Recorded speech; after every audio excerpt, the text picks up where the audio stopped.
Picture this. A battlefield stretching beyond sight. Not hundreds of men, but thousands. Banners torn by wind and smoke. The ground already dark with what has been spent to reach this moment. And in the middle of it, people you have followed across 2 books through loss and doubt and the grinding cost of choosing the right side, standing in the center of the thing they were always running towards. This is ruin. What's going on, my fellow bibliophiles and bookworms? It is I, the Spoken Shelf. Welcome, ladies and gentlemen, to Book 3 of The Faithful and the Fallen. This is Ruin by John Gwynne. And ladies and gentlemen, I just want to be completely honest and upfront here, and I want to be precise about what this title means because our lovely host, Mr. John Gwynne, has chosen this title deliberately. This is not a book about defeat. It is a book about what it costs to prevent one, and what gets broken, and what gets spent, and what gets lost in the act of holding the line against something that should not be holdable. I have reviewed Malice, and I have reviewed Valor. I told you in both of those videos that John Gwynne was building something, that the patience he demanded and the darkness he delivered were in service to something larger than either book could contain. Ruin is that something, and it is extraordinary. And I cannot wait to talk more about it with you guys. Next week we're going to be doing that 4th and final book of the Faithful and the Fallen series. It's really exciting. This is getting the beginning of the end here, and Ruin absolutely delivers. So we're going to be going over a couple of topics to go over here today, guys. We're going to be talking about the war itself right now. Some characters that are approaching their peak or at their peak already. Battle sequences, of course, what I thought didn't work with the book, of course, because I always want to be honest with every single review, as I've always said. The themes that goes on in Ruin, and my final verdict for everything. So you guys know what to do. Please remember to like, comment, and subscribe. And let's get into this. Ruin, The Faithful and the Fallen, Book 3 by John Gwynne. Okay, so we're going to be talking about the war itself right now. The war is unleashed, guys. So let's establish something immediately because it changes how you need to approach this book. In Malice, Gwynne was an architect. In Valor, he became a general. In Ruin, the general has committed every available force to the field. There is no holding back here, no strategic patience, no careful accumulation of tension waiting to discharge. The war between the Ben-Elim and the Kadoshim, the war that has been this theological spine of the entire series, is no longer an approaching storm. It is here, it is total, and it is consuming everything. Multiple fronts are active simultaneously across the Banished Lands. Kingdoms that were preparing for conflict in Malice and fighting for survival in Valor are now engaged in what something can only be described as an apocalyptic, in the most literal sense, a war that will determine not just who rules the Banished Lands, but what kind of world survives at all. And here's what Gwynne does that is genuinely staggering. He manages this scale without ever losing the intimacy that made the series work in the first place. This is not a war of abstractions and troop movements. It is a war of people. People that you, the reader, have come to know. And people that we love. People that we have followed through 3 books now, whose faces we can picture clearly in our mind's eye. Even in the middle of a charge involving 10,000 soldiers, we know them. This is not a small achievement. This is the work of a writer operating at the absolute peak of his craft. Ruin is the book where Gwynne proves that everything he has promised in Malice was not ambition outpacing ability, it was a plan, and the plan has arrived. Okay, so now we're going to be talking about some characters that are reaching their peaks here. And guys, oh man, this is so exciting to talk about because you see what's happening. You see the things finally coming together, and it's awesome. So let's talk about the people. Let's talk about who these people are, rather, at this time when Ruin begins, because the distance that these characters have traveled from Malice to hear is one of the most satisfying character journeys that I have encountered in this genre. Corbin. Where do I begin with Corbin? He is not the uncertain boy of malice. He is not the hardening survivor of Valor. But Ruin, he is something that took 3 books to forge. A man who has paid every price the series has asked of him so far and emerged not triumphant, not invincible, but clear. He is clear about who he is, what he believes, and what he is willing to do and not to do in service of those beliefs.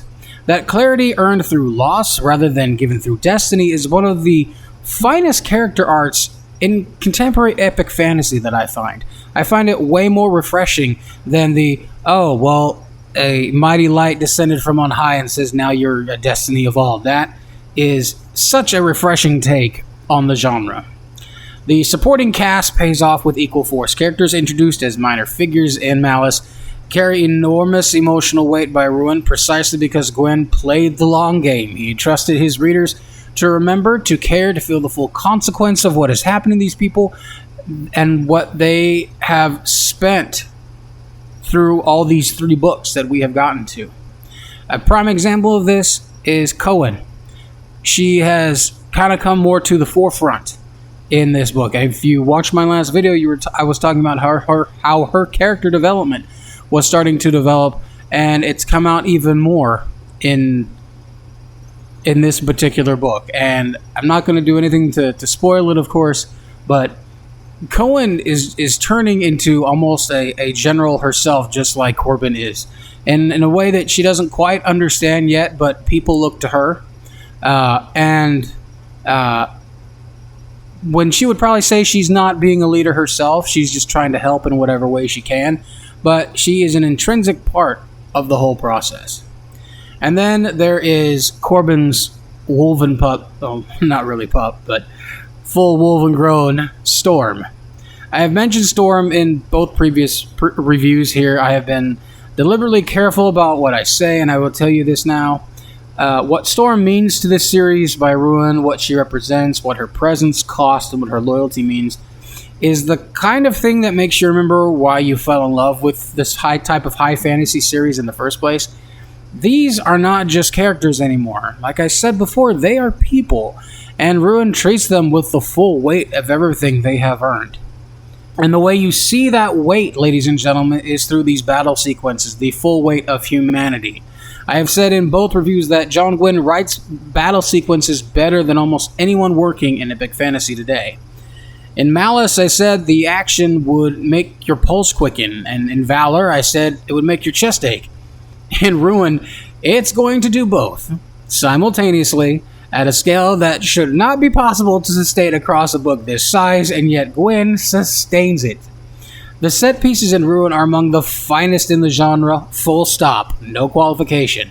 I am not speaking comparatively within this series. I am speaking comparatively within everything I have read. The clarity that has always characterized Gwynne's combat writing is here deployed at a scope that would break most writers, and he does not break. He expands upon it, which is absolutely incredible.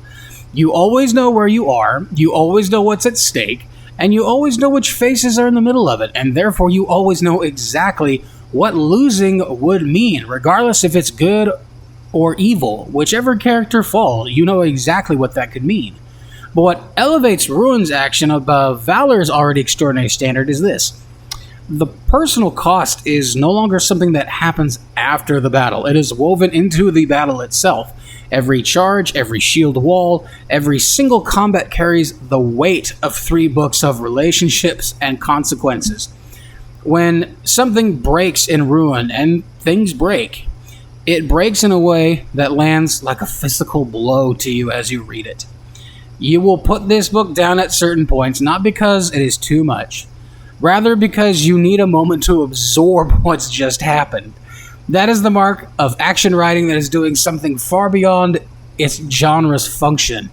That, my friends, is literature. So what didn't work? Now, granted, I don't have many bad things to say about this. There's just a couple of things that I want to talk about. And I want to be honest, like I always say in every review, because honesty has been an important part and been a commitment of mine in this review of series and in every book review I'm going to do. And that's, like I've said before, is the difference between, a review and a recommendation. And Ruin does not get a free pass just because I loved it. The scale of this book is its greatest strength. It is also, on occasion, and I say that again, occasionally, its greatest challenge. There are points in Ruin where the sheer number of active storylines creates a momentum problem, where a thread that has reached peak tension is set aside for several chapters, while Gwynne tends to go to other fronts of the war. This literary whiplash, if you will, is more pronounced here than either previous book, simply because there is more happening simultaneously, and we're starting the beginning towards the end, getting towards the end game here. There are also one or two storylines that feel slightly underdeserved given their potential, threads that Gwynne clearly cares about, but that's the book's scale, and it does not always give sufficient room to breathe. So, in a 5-book series, this is perhaps inevitable, but it is worth naming. And I will say this, if you are someone who needs emotional recovery time between difficult chapters, Ruin will not give it to you. It is relentless in a way that occasionally tips from exhilarating into exhausting. That is a personal response, not a structural flaw at all, I want to say that, but it's an honest one. None of these caveats, though, changed my experience of this book in any fundamental way. But a review about them would not be a review if I didn't have something to critique it on. It would be a recommendation dressed up as an analysis, and you all deserve better than that. And so, what are some of the themes going on here? What is the full weight of Ruin? So let's talk about what Ruin is actually about, because beneath the battles and the banners and the extraordinary scale of conflict, Gwynne is asking the hardest question this series has posed to us yet. What does it cost to win? Not in abstract terms, not as a philosophical exercise, in the most specific, personal, irreversible terms. What do you lose in the act of defeating something that should never be allowed to win? What gets spent? What gets broken? And when is it over?